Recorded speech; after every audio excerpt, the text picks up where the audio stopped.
Mumbai Indians.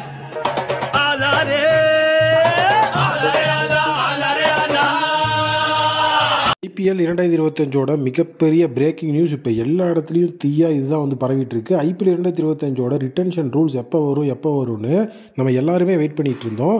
அந்த IPL 2025க்கான retention rules இன்னைக்குள்ளே நமக்கு கிடைச்சிரும் அப்படிங்கிற விஷயத்தை வந்துட்டு எல்லா சோஷியல் மீடியா பிளாட்ஃபார்ம்ஸ்லையும் எல்லாருமே வந்து அஃபிஷியலாக இப்போ கன்ஃபார்ம் பண்ணிட்டு இருக்காங்க. அதே நேரம் வந்து பார்த்தீங்க அப்படின்னா அந்த ஐபிஎல் ரிட்டன்ஷன் ரூல்ஸில் வந்துட்டு எத்தனை பிளேயரை வந்து ரீட்டைன் பண்ணணும், அதில் எவ்வளோ ஆர்டிஎம் கொடுக்குறாங்க அப்படிங்கிற விஷயத்தை மட்டும்தான் இப்போது பிசிசிஐ வந்து நம்மக்கிட்ட சொல்ல போகிறாங்க. ஆல்ரெடி வந்துட்டு நவம்பர் 15 அப்படிங்கிற அந்த ஒரு டேட்டை டென்டேட்டிவாக எல்லா டீம்ஸும் அவங்களுடைய ரிட்டன்ஷன்ஸை வந்து கன்ஃபார்ம் பண்ணுறதுக்கு வச்சுக்கணும் அப்படிங்கிறது ஆல்ரெடி லாஸ்ட் 2 வீக்ஸுக்கு முன்னாடியே நமக்கு வந்து தெரிஞ்சிருச்சு. ஐபிஎல் ஆக்ஷன் அப்படிங்கிறதும் டிசம்பரில் வந்து நடக்கும், லண்டன் அப்படி இல்லைனா யூஏஇயில் நடக்குங்கிற விஷயமும் ஆல்ரெடி நமக்கு டென்டேட்டிவாக வந்து வெளியே வந்திருக்கு. இப்போது ஐபிஎல் 2025க்கான ரிட்டன்ஷன் ரூல்ஸ் இன்றைக்கி வந்துட்டு எல்லாருக்கும் தெரியும் அப்படிங்கிற மாதிரி சொல்லியிருக்காங்க. அதே நேரம் இன்சைட் ரிப்போர்ட்ஸ் எல்லாமே என்ன சஜஸ்ட் பண்ணுதுன்னா, நம்ம எல்லாரும் எதிர்பார்த்துட்டு இருந்தது என்ன, ஐபிஎல் 2025ஓட ரிட்டன்ஷன் ரூல்ஸ் இவ்வளோ லேட் ஆகிறதுக்கான ரீசன் என்ன? ஃபஸ்ட்டு வந்துட்டு ஐபிஎல் 2025க்கான ரிட்டன்ஷனில் 3 பிளேயரை மட்டும் ரீட்டைன் பண்ணி ஒரு ஆர்டிஎம் வச்சுக்கோங்க அப்படிங்கிற மாதிரி ஒரு விஷயத்தை அவங்க சொல்லியிருந்தாங்க. அது வந்துட்டு ஃப்ரான்ச்சைஸஸ்க்கு பிடிக்காதனால தான் இன்னுமே வந்து அந்த ஐபிஎல் ரிட்டன்ஷன் அனௌன்ஸ் ஆகாமல் இழுபறியிலே இருக்குது அப்படின்னு கேட்கலாம். ப்ரோ, ஃப்ரான்ச்சைஸ் கிட்டலாம் பேசிட்டா இது ஈஸியாக சார்ட் அவுட் பண்ணி எப்போவே ரிட்டன்ஷன் ரூல்ஸ் வந்திருக்குமே அப்படின்னு. ஆல்ரெடி ஃப்ரான்ச்சைஸ் கிட்ட எல்லாமே பேசணும்னு சொல்லி 10 ஃப்ரான்ச்சைஸையும் வந்துட்டு மீட்டிங்க்கு கூப்பிட்டு அந்த மீட்டிங்க்கு ஃப்ரான்ச்சைஸோட மேனேஜ்மெண்ட் ஸ்டாப் ஹெட்ஸ் எல்லாருமே கலந்துக்கிட்டு அந்த இடத்துலையும் வந்துட்டு டெசிஷன் எடுக்கிறதுக்கு வெயிட் பண்ணாங்க.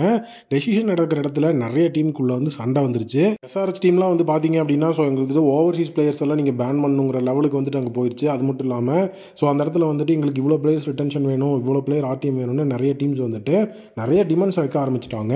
அந்த டிமாண்ட்ஸை பார்த்துட்டு பிசிசிஐ அந்த மீட்டிங்கில் எந்த விதமான ப்ரோஜனமும் கிடையாது, நோ அப்டேட்ஸ் அப்படிங்கிற மாதிரி ரிப்போர்ட்ஸ் கொடுத்துட்டாங்க. அதுக்கப்புறம் பிசிசிஐ என்ன பண்ணாங்கன்னா, ரிட்டன்ஷனில் வந்துட்டு நீங்கள் வந்து 3 பிளேயர் ப்ளஸ் ஒரு ஆர்டிஎம் அப்படின்றத 4 பிளேயர் ப்ளஸ் ஒரு ஆர்டிஎம் அப்படிங்கிற மாதிரி மாற்றினாங்க. அதுலேயும் ஒரு சில டீம்ஸ் வந்து அன்சாட்டிஸ்ஃபைடாக இருந்ததுனால 4 பிளேயர் ரீட்டைன் பண்ணி 2 ஆர்டிஎம் அப்படிங்கிற மாதிரி ஃபைனல் பண்ணியிருந்தாங்க. அதுதான் இப்போவுமே வந்துட்டு ஐபிஎல் 2025ஓட ரிட்டைன்டு பிளேயர்ஸ் ரூலாக வரும்னு எல்லாரும் எதிர்பார்த்துட்டு இருந்த டைமில் இப்போ என்ன ஷாக்கான நியூஸ் ரிலீவ் ஆயிருக்குன்னா, 5 பிளேயரோட ரிட்டன்ஷன் அப்படிங்கிறதுக்கு தான் பிசிசிஐ இப்போ அனௌன்ஸ் பண்ண போகிறதா இன்சைட் ரிப்போர்ட்ஸ் எல்லாம் சஜஸ்ட் பண்ணுது. இதில் ரிட்டன்ஷன் எவ்வளோ அப்படிங்கிறத இன்னும் அவங்க சர்ப்ரைஸாக தான் வச்சுருக்காங்க. பட் 5 பிளேயர்ஸை வந்துட்டு ரீட்டைன் பண்ணிக்கலாம் அப்படிங்கிற ரூல் வந்து வரப்போகுது. அது கன்ஃபார்ம் அப்படிங்கிற மாதிரி சொல்லியிருக்காங்க. இது டோட்டலாகவே ஷாக்காக தான் இருக்குது. 5 பிளேயர்ஸை ரீட்டைன் பண்ணலாம் அப்படின்னா பிசிசிஐயோட ஃபஸ்ட் டென்டேட்டிவான ஒரு ரிட்டன்ஷன் வரும்போது 3 பிளேயர் ரிட்டன்ஷன் ப்ளஸ் ஒரு ஆர்டிஎம், அதாவது ஆர்டிஎம்மோட சேர்த்து 4 பிளேயர், அப்போ தான் வந்துட்டு இந்த ஒரு ஐபிஎல் நல்லாயிருக்கும் தான் அவங்களே பிளான் பண்ணியிருந்தாங்க. அந்த பிசிசிஐயோட ரூலுக்கு தான் நானுமே சப்போர்ட் பண்ணியிருந்தேன். அதுதான் நல்லாவும் இருந்திருக்கும் மெகா ஆக்ஷன் வரும்போது.